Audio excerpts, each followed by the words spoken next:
Bismillahirrahmanirrahim. Assalamu alaikum students. Hopefully you all are fine. Miss Nusrat here. Now I will start the chapter number 5, Basic Language.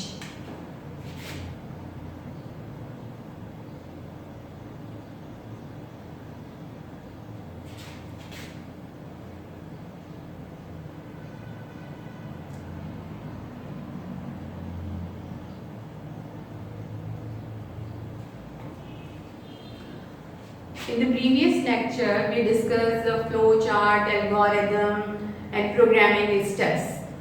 Previous lecture में या previous lesson में हमने discuss किया था कि हम programme को डिज़ाइन करने से पहले कुछ steps यूज़ करते हैं. अब प्रोग्राम डिज़ाइन करने के लिए हमें क्या चाहिए होती है? लैंग्वेज. तो इस चैप्टर में हमें यही डिस्कस करना है कि लैंग्वेज में प्रोग्रामिंग कैसे की जाएगी और कौन सी लैंग्वेज की बात हो रही है यहाँ पर? Basic language. बेसिक लैंग्वेज को कंप्लीट नेम दिया जाता है GW basic. GW basic. GW basic is a high level language. High level language का मतलब यूजर फ्रेंडली लैंग्वेज, यानी हम इस लैंग्वेज में जब प्रोग्रामिंग करते हैं तो ये यूजर फ्रेंडली होती है. यूजर फ्रेंडली से मुराद ये है कि इसमें जो इंग्लिश टर्म्स यूज हो रही होती हैं, जो ऐसे वर्ड्स यूज होते हैं जो हम इंग्लिश टर्म्स में भी यूज करते हैं. जब हम प्रोग्रामिंग में देखेंगे तो आपको कुछ ऐसे वर्ड्स नजर आएंगे जो कि आप इंग्लिश में भी यूज कर रहे होते हैं, वही इन लैंग्वेज में यूज किए जाते हैं. ये बिगनर्स के लिए होती है, इसी वजह से ये इजी लैंग्वेज रखी गई है ताकि बिगनर्स को ये समझ में इजीली अंडरस्टैंड हो सके या समझ में आ सके. अब इसको हमने कहा कि इसका कंप्लीट नेम क्या है? GW basic.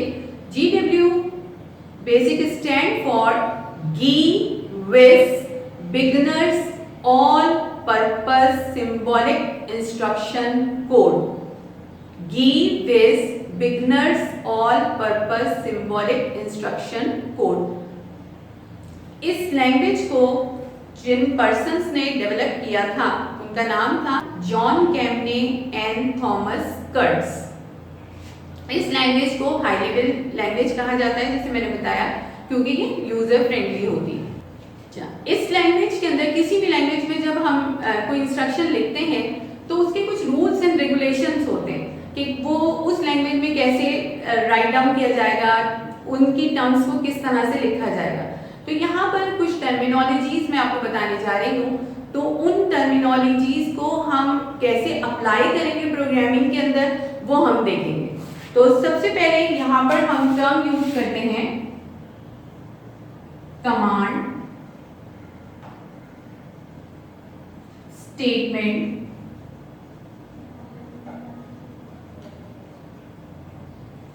फंक्शन.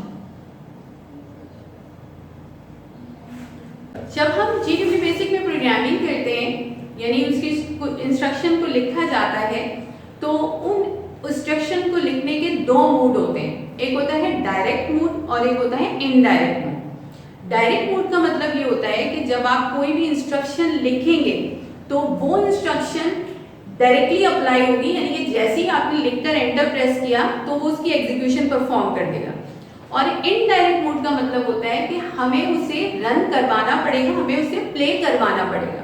तो यहाँ जैसे मैंने लिखा है कमांड, तो कमांड की जो इंस्ट्रक्शन है वो कैसे वर्क करती है? डायरेक्ट मोड पे. यानी कमांड इंस्ट्रक्शन किस तरह वर्क करेगी? डायरेक्ट, यानी आप जो कुछ लिखेंगे वो डायरेक्टली एग्जीक्यूट होगा, आपको इसे एग्जीक्यूट करवाना नहीं पड़ेगा. यानी जो भी इंस्ट्रक्शन, फॉर एग्जांपल एक एग्जांपल आपको बता रही हूँ, एक इंस्ट्रक्शन है CLS use to clear the screen. Screen को क्लियर करने के लिए यूज की जाती है. अगर हम CLS की instruction as a direct mode लिखते हैं तो वो एज अ कमांड वर्क कर रही है और उसी वक्त ही उसका रिजल्ट नजर आ जाएगा, उसी वक्त ही स्क्रीन क्लियर हो जाएगी. लेकिन अगर इनडायरेक्ट मोड में उसी चीज को लिखा जाए तो उसको क्या कहा जाता है? स्टेटमेंट. और ये स्टेटमेंट वर्क करती है इनडायरेक्ट मोड में.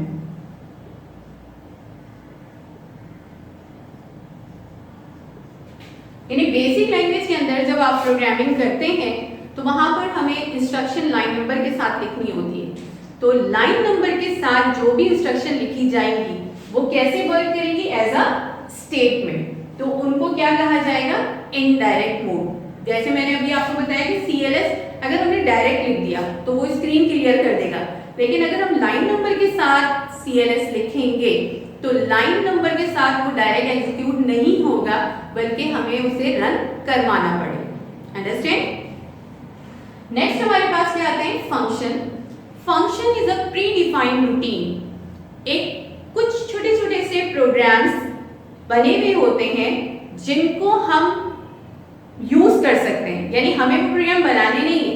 हमने फॉर एग्जाम्पल एक एग्जाम्पल दे रही हूँ कि अगर हमें कोई हमने नाम लिखा या हमने कोई भी मैसेज लिखा, हमें ये चेक करना है कि इसमें नंबर ऑफ कैरेक्टर्स कितने हैं, तो उसके लिए हम एक फंक्शन अप्लाई करते हैं। तो हम खुद से काउंट नहीं कर रहे, बल्कि हम वो फंक्शन अप्लाई कर रहे हैं और उस फंक्शन के थ्रू ऑटोमेटिकली वो काम परफॉर्म हो जाएगा।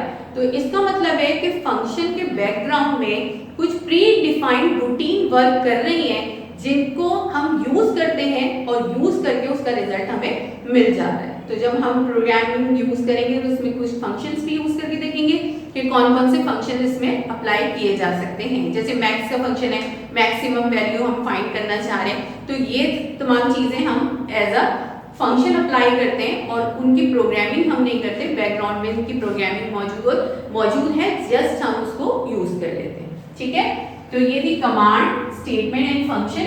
ये डायरेक्ट मोड पे काम कर रही है, ये इनडायरेक्ट मोड पे काम कर रही है, और ये as a function predefined routine है जो कि पहले से बनी हुई है, जिनको हमें यूज करना है।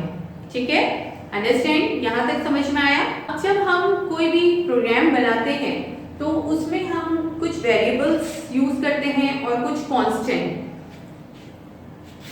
वेरिएबल एंड कांस्टेंट, अब ये क्या होते हैं? जैसे फॉर एग्जाम्पल हमने कहा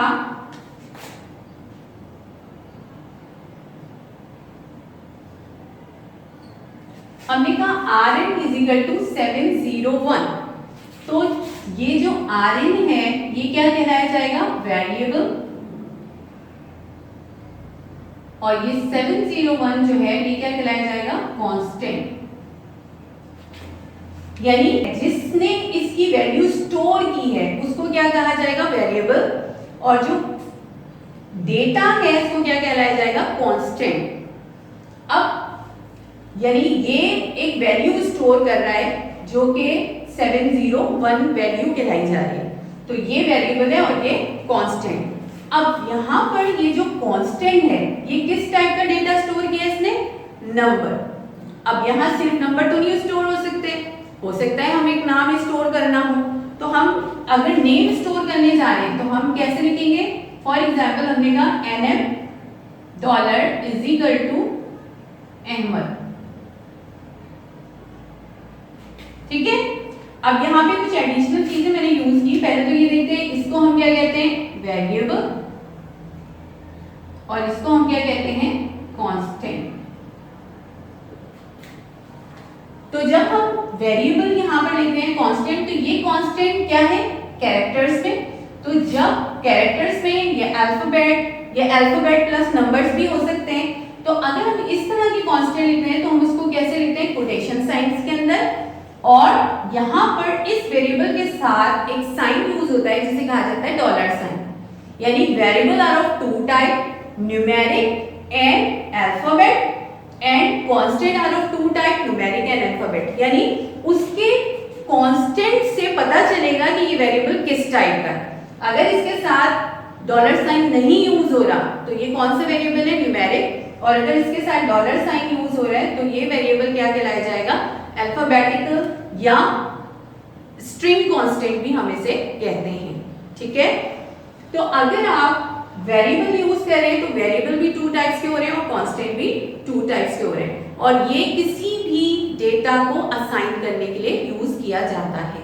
ठीक है, वेरिएबल एंड कांस्टेंट। आप कोई भी प्रोग्राम यूज करते हैं, लाइक बेसिक प्रोग्राम की बात हो रही है, तो बेसिक प्रोग्राम में जब आप प्रोग्रामिंग कर रहे होते हैं तो उनके कुछ रूल्स होते हैं कि प्रोग्राम को कैसे राइट डाउन करना है।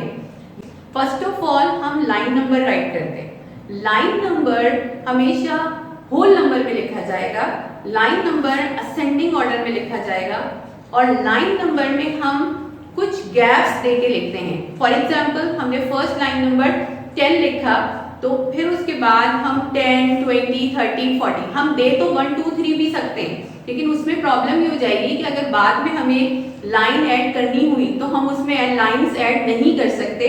तो इसलिए हम लाइन नंबर क्या देते हैं, 10, 20, 30, 40, इसी तरह से हम लाइन नंबर्स दे सकते हैं।